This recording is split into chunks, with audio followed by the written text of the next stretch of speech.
Pernahkah Anda memperhatikan bahwa hampir di setiap sudut jalan di Indonesia selalu ada penjual gorengan, bakso, mie ayam, atau berbagai makanan berbasis tepung lainnya? Fenomena ini terlihat sangat jelas, bahkan dianggap sebagai bagian dari keseharian yang tidak perlu dipertanyakan lagi. Namun jika diperhatikan lebih dalam, ada pola yang menarik sekaligus jarang disadari. Di satu sisi, Indonesia dikenal sebagai negara agraris dengan kekayaan pangan lokal yang sangat melimpah. Tetapi di sisi lain justru sangat bergantung pada produk berbasis gandum yang sebagian besar berasal dari impor. Lebih jauh lagi, semakin banyak masyarakat yang tidak hanya mengkonsumsi produk tersebut, tetapi juga menjadikannya sebagai sumber penghidupan melalui usaha mikro di sektor kuliner. Di titik inilah muncul sebuah pertanyaan yang jarang dibahas, apakah banyaknya usaha berbasis makanan ini benar-benar mencerminkan kekuatan ekonomi masyarakat, atau justru menunjukkan bahwa lapangan kerja formal tidak cukup mampu menampung angkatan kerja yang terus bertambah. Dan bagaimana mungkin sebuah negara yang memiliki sumber pangan lokal beragam justru membangun struktur ekonomi sehari-harinya di atas komoditas impor yang sangat rentan terhadap fluktuasi global. Jika pertanyaan-pertanyaan ini dirangkai lebih jauh, maka kita akan masuk pada isu yang lebih besar, ketergantungan terhadap gandum impor, dominasi UMKM kuliner yang berbasis tepung, fenomena survival entrepreneurship, hingga tantangan bonus demografi yang selama ini disebut sebagai peluang emas Indonesia. Video ini tidak membahas satu fenomena secara terpisah, tetapi mencoba melihat keterkaitan di baliknya, bagaimana pola konsumsi, struktur pekerjaan, dan arah ekonomi Indonesia saling mempengaruhi satu sama lain. Sejumlah ekonom seperti Dani Rodrik melalui konsep prematur deindustrialization, serta kritik dari ekonom seperti Kotib Basri mengingatkan bahwa sektor industri Indonesia belum cukup kuat menyerap lonjakan angkatan kerja. Artinya ada resiko yang jarang dibicarakan secara terbuka. Bonus demografi bisa berubah dari peluang emas menjadi beban sosial jika ekonomi tidak mampu menciptakan pekerjaan produktif dalam jumlah besar. Dalam kondisi seperti itu, masyarakat tidak masuk ke pekerjaan formal, tetapi terdorong ke UMKM, sektor informal dan usaha kecil bermargin rendah yang saling berebut pasar yang sama.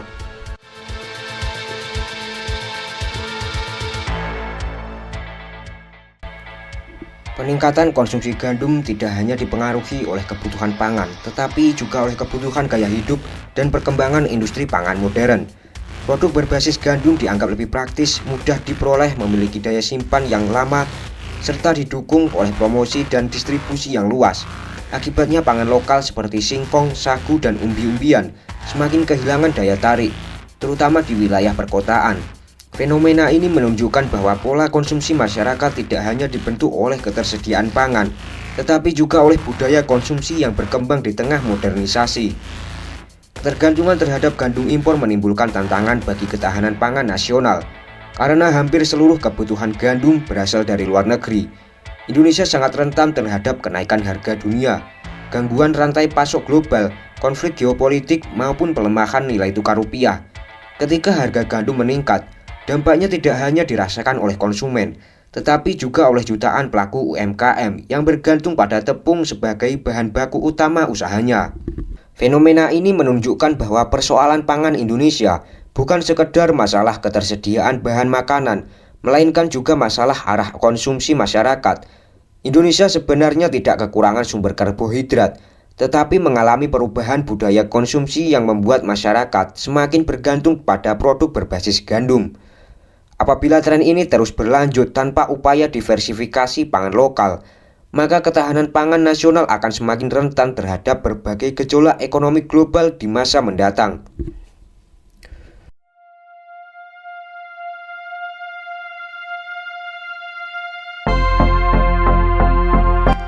Salah satu fenomena menarik dalam ekonomi Indonesia adalah dominasi UMKM kuliner berbasis tepung seperti gorengan, bakso, mie ayam, martabak, dan berbagai jajanan lainnya. Usaha-usaha ini mudah dijalankan karena membutuhkan modal yang relatif kecil, bahan baku yang mudah diperoleh, serta memiliki pasar yang luas. Akibatnya usaha berbasis tepung menjadi pilihan utama bagi banyak masyarakat untuk memperoleh penghasilan. Selama ini banyaknya UMKM sering dianggap sebagai bukti tingginya semangat kewirausahaan masyarakat. Namun pandangan tersebut perlu dilihat secara lebih kritis. Dalam ekonomi terdapat konsep survival entrepreneurship, yaitu seseorang membuka usaha bukan karena melihat peluang bisnis yang besar, tetapi karena tidak memiliki pilihan pekerjaan lain. Fenomena ini dapat ditemukan oleh korban PHK yang membuka usaha gorengan, lulusan sekolah yang kesulitan memperoleh pekerjaan formal, lalu berjualan makanan, atau pekerja kontrak yang beralih menjadi pedagang daring untuk mempertahankan pendapatan. Kondisi tersebut menunjukkan bahwa pertumbuhan UMKM tidak selalu mencerminkan kuatnya ekosistem kewirausahaan. Dalam banyak kasus, UMKM berkembang karena sektor formal yang belum mampu menyediakan lapangan kerja yang cukup bagi seluruh angkatan kerja. Akibatnya usaha mikro menjadi alternatif terakhir bagi masyarakat untuk bertahan hidup. Oleh karena itu, tingginya jumlah UMKM tidak selalu menunjukkan ekonomi yang kuat, tetapi juga dapat menjadi indikator keterbatasan kesempatan kerja formal. Fenomena ini memunculkan pertanyaan penting. Apakah dominasi UMKM di Indonesia merupakan bukti keberhasilan kewirausahaan, atau justru refleksi dari keterbatasnya lapangan pekerjaan yang tersedia? Pertanyaan tersebut penting karena kualitas pembangunan ekonomi tidak hanya diukur dari banyaknya usaha yang berdiri, tetapi juga dari kemampuan ekonomi menciptakan pekerjaan yang produktif, stabil, dan berkelanjutan bagi masyarakat.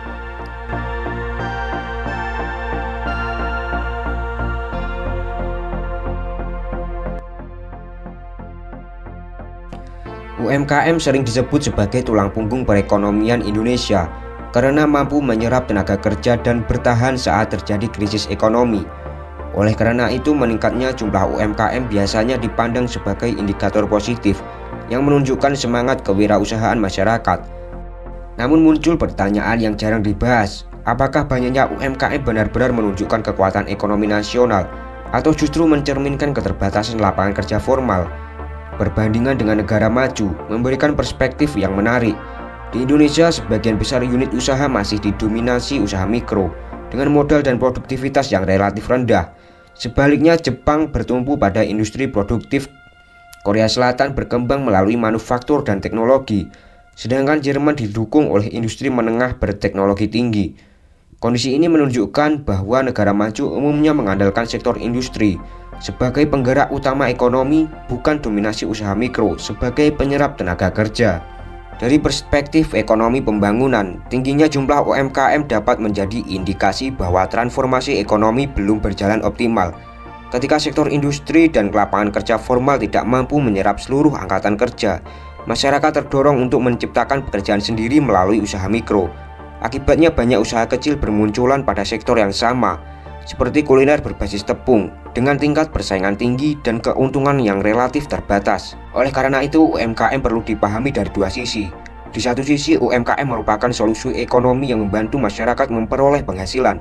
Namun di sisi lain, dominasi UMKM juga dapat menjadi gejala masalah struktural yang menunjukkan bahwa sektor formal dan industri produktif belum berkembang secara memadai. Dengan demikian, keberhasilan pembangunan ekonomi tidak cukup diukur dari banyaknya UMKM, tetapi juga dari kemampuan menciptakan lapangan kerja formal yang produktif, inovatif, dan berkelanjutan.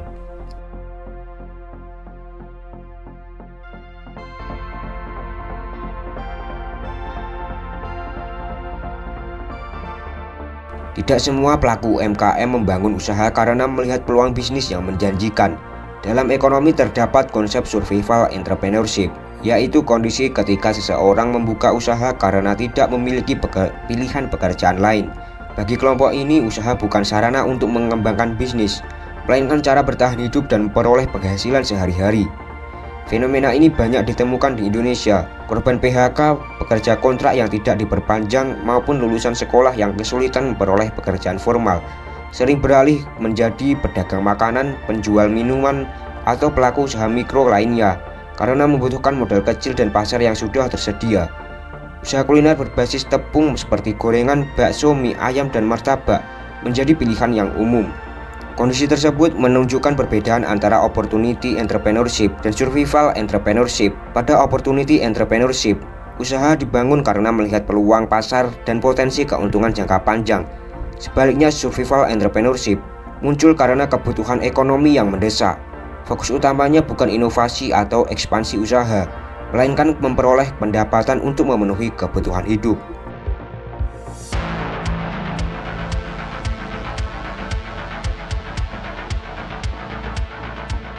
UMKM, di balik kontribusinya yang besar, terdapat sisi lain yang jarang dibahas, yaitu tingginya resiko sosial dan ekonomi yang harus ditanggung oleh pelaku usaha mikro. Berbeda dengan pekerja formal yang memperoleh gaji tetap, jaminan kesehatan, cuti, dan pesangon, sebagian besar pelaku UMKM harus menanggung sendiri seluruh resiko usahanya.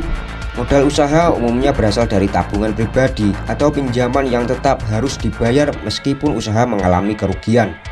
Ketika penjualan menurun, pendapatan ikut turun secara langsung. Jika pelaku usaha sakit atau tidak dapat bekerja, pendapatan juga dapat terhenti karena sebagian besar usaha mikro sangat bergantung pada keterlibatan pemiliknya. Dalam kondisi ini, resiko ekonomi dan resiko sosial seringkali menyatu dalam kehidupan pelaku UMKM. Kerentanan tersebut semakin besar ketika terjadi kenaikan harga bahan baku. Pada usaha kuliner berbasis tepung misalnya, kenaikan harga tepung dapat langsung mengurangi keuntungan usaha. Banyak pelaku UMKM tidak berani menaikkan harga jual karena khawatir kehilangan pelanggan, sehingga harus menanggung sendiri kenaikan biaya produksi. Berbeda dengan perusahaan besar yang memiliki cadangan modal dan kemampuan mengelola resiko, ruang gerak UMKM seringkali sangat terbatas.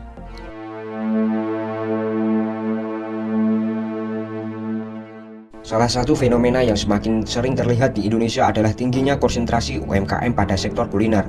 Warung kopi, gorengan, bakso, mie ayam, ayam geprek, cilok, martabak, hingga berbagai usaha makanan berbasis tepung dapat ditemukan hampir di setiap wilayah. Karena membutuhkan modal yang relatif kecil, bahan baku mudah diperoleh, dan proses produksinya sederhana, sektor ini menjadi pilihan utama bagi banyak masyarakat yang ingin memulai usaha.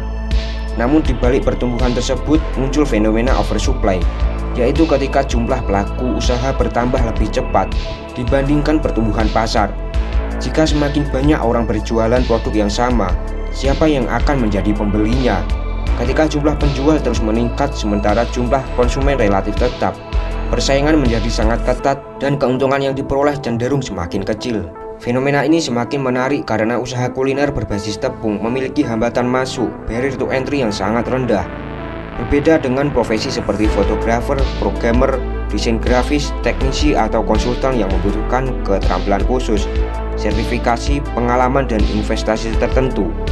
Usaha seperti gorengan, cilok, atau bakso dapat dimulai oleh hampir siapa saja. Selain itu, tidak terdapat paten, teknologi eksklusif, atau resep yang sulit ditiru. Ketika sebuah usaha terbukti laris di suatu lokasi, seringkali dalam waktu singkat muncul usaha serupa di sekitar tempat yang sama. Fenomena ini menunjukkan bahwa keunggulan usaha lebih banyak ditentukan oleh lokasi dan harga dibandingkan inovasi produk. Akibatnya banyak pelaku usaha terpaksa bersaing melalui harga murah daripada inovasi.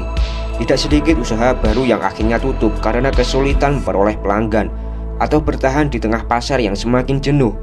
Dalam kondisi seperti ini, pertumbuhan UMKM belum tentu menghasilkan peningkatan kesejahteraan maupun produktivitas ekonomi yang signifikan, karena sebagian besar pelaku usaha hanya berbagi pasar yang sama.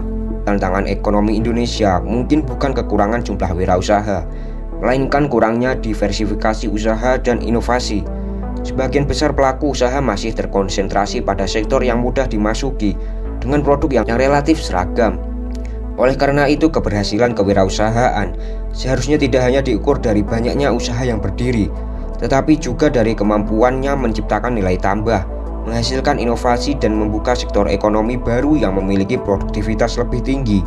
Dengan demikian, kewirausahaan dapat menjadi pendorong transformasi ekonomi, bukan sekedar arena persaingan di pasar yang semakin padat.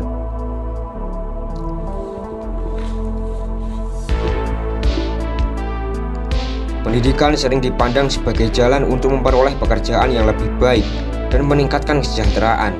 Namun realitas di Indonesia menunjukkan bahwa banyak lulusan perguruan tinggi masih bekerja di sektor informal, menjalankan usaha mikro atau bekerja pada bidang yang tidak sesuai dengan latar belakang pendidikannya. Kondisi ini memunculkan pertanyaan penting, mengapa pendidikan tinggi tidak selalu menghasilkan pekerjaan yang lebih produktif? Salah satu penyebabnya adalah terjadinya mismatch antara kompetensi lulusan dan kebutuhan dunia kerja. Banyak institusi pendidikan menghasilkan lulusan dengan kemampuan yang tidak sepenuhnya sesuai dengan kebutuhan industri. Sementara perusahaan membutuhkan keterampilan yang lebih spesifik, adaptif, dan berbasis teknologi. Akibatnya sebagian lulusan mengalami kesulitan memasuki pasar kerja formal meskipun memiliki ijazah pendidikan tinggi. Selain itu, pertumbuhan lapangan kerja formal seringkali tidak mampu mengimbangi jumlah lulusan baru yang terus bertambah setiap tahun. Ketika kesempatan kerja terbatas, sebagian lulusan terpaksa bekerja di sektor informal atau membuka usaha kecil untuk memperoleh penghasilan. Fenomena ini menunjukkan bahwa persoalan ketenaga kerjaan tidak hanya berkaitan dengan kualitas pendidikan, tetapi juga dengan kemampuan ekonomi nasional dalam menciptakan pekerjaan yang produktif. Kondisi tersebut menimbulkan pertanyaan yang lebih mendasar. Jika lulusan perguruan tinggi tetap banyak bekerja pada sektor yang tidak membutuhkan keterampilan akademik yang dipelajari selama masa studi, apakah investasi pendidikan telah memberikan manfaat ekonomi yang optimal? Oleh karena itu, tantangan Indonesia bukan hanya meningkatkan akses pendidikan tinggi, tetapi juga memastikan adanya keterhubungan yang kuat antara pendidikan, kebutuhan industri, dan penciptaan lapangan kerja yang berkualitas.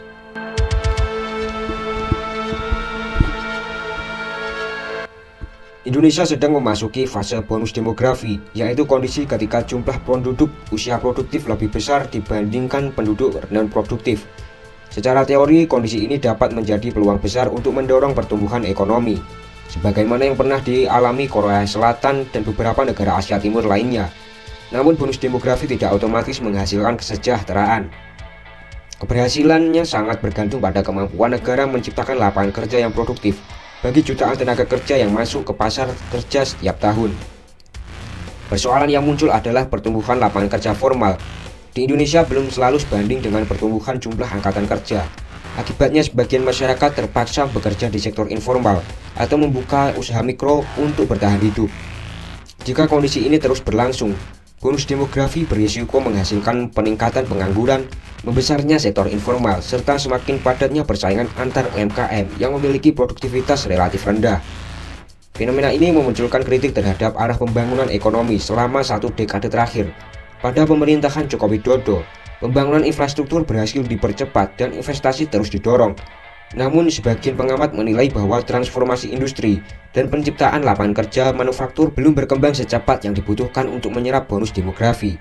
Akibatnya pertumbuhan tenaga kerja produktif belum sepenuhnya diikuti oleh pertumbuhan pekerja formal yang memiliki produktivitas dan pendapatan tinggi. Pertanyaan kritis yang kemudian muncul adalah apakah Indonesia sedang mempersiapkan bonus demografi atau justru sedang mempersiapkan ledakan tenaga kerja yang kesulitan memperoleh pekerjaan berkualitas. Jika lapangan kerja formal tidak tumbuh secara memadai, bonus demografi yang seharusnya menjadi berkah dapat berubah menjadi beban berupa pengangguran, perluasan sektor informal, dan stagnasi produktivitas ekonomi. Oleh karena itu, keberhasilan bonus demografi tidak ditentukan oleh banyaknya penduduk usia produktif, melainkan oleh kemampuan negara mengubah jumlah tersebut menjadi tenaga kerja yang produktif, inovatif, dan terserap dalam sektor ekonomi bernilai tambah tinggi.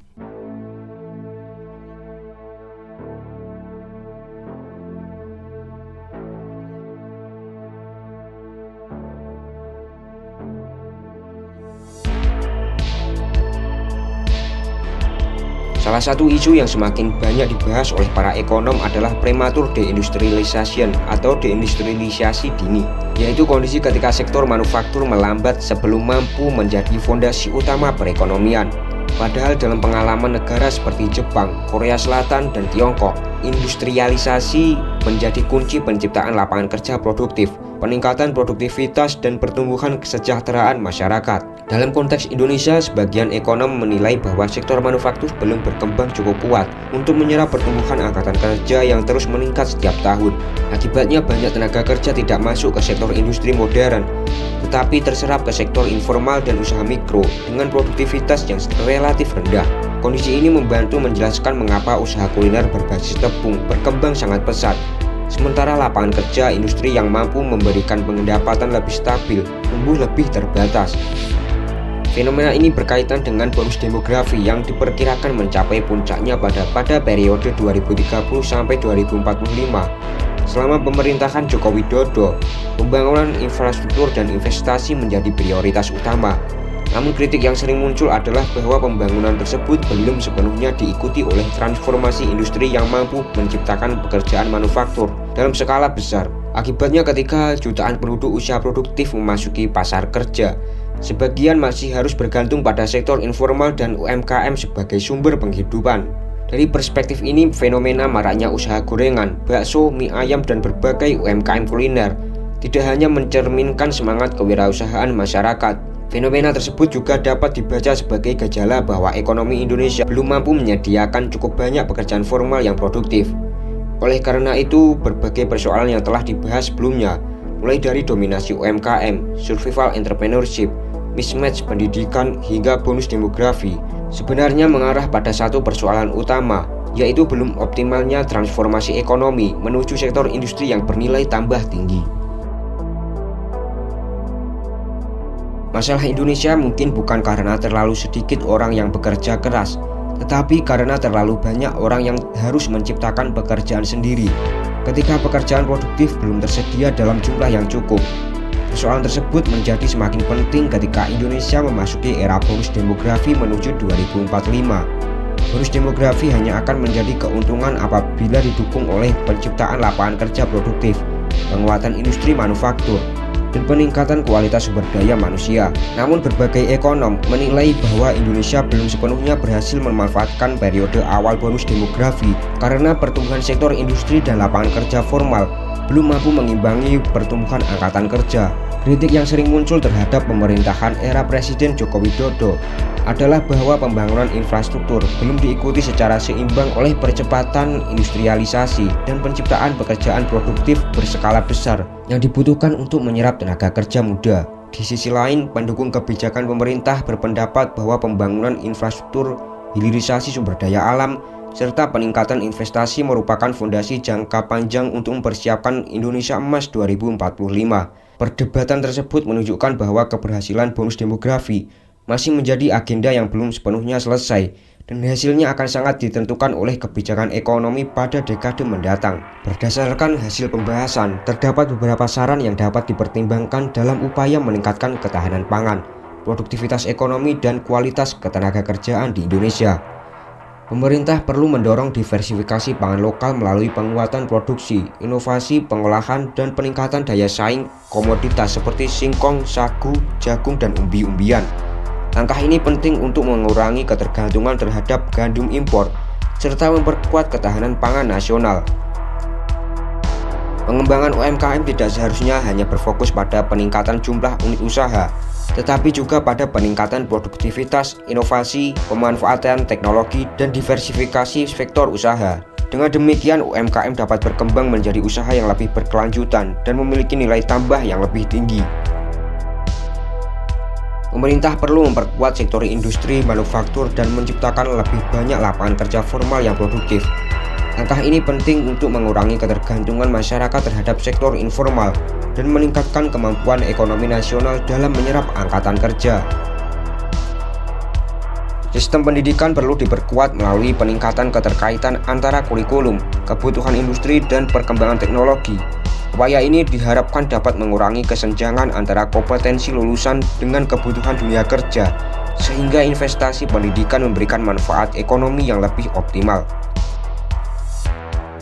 Dalam menghadapi bonus demografi menuju Indonesia Emas 2045, pemerintah perlu memastikan bahwa pertumbuhan jumlah penduduk usia produktif diimbangi dengan penciptaan lapangan kerja berkualitas, peningkatan keterampilan tenaga kerja, serta percepatan industrialisasi. Tanpa langkah tersebut, bonus demografi beresiko tidak memberikan manfaat ekonomi yang maksimal.